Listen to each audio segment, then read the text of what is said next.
Some Muslims go to Syria from our country, and increasingly more seem to be interested in going to fight.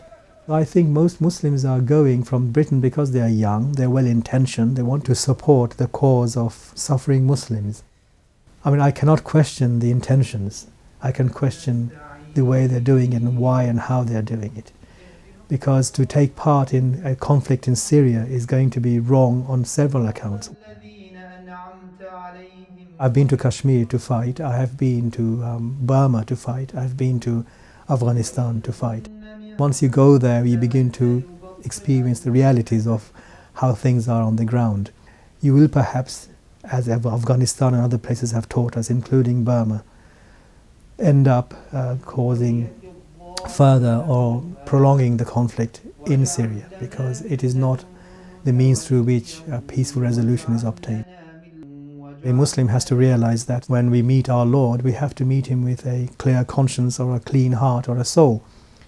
For that to happen, we need to know the truth, understand reality, and try to be just, to be fair, because justice is of paramount importance in Islam. We already know that there are a lot of factions involved in ridding themselves of the Assad regime. As soon as I choose, I'm going to become involved in the internal differences and have to take sides, which may put me straight in conflict with other Muslim groups. They don't need us, not to go there to fight.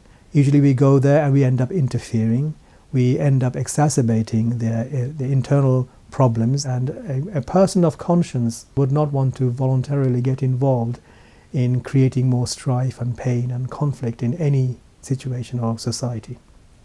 There are so many people suffering, and it's quite evident from the footage that we see in the media, from children in refugee camps in the harsh winter conditions to being deprived in all sorts of other terrible ways.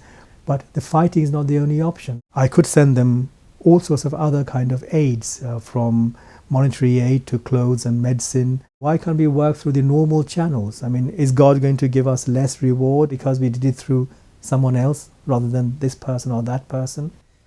It's a question of looking into our hearts, digging into our pockets and giving money if that's what we want to do, instead of having to go physically there.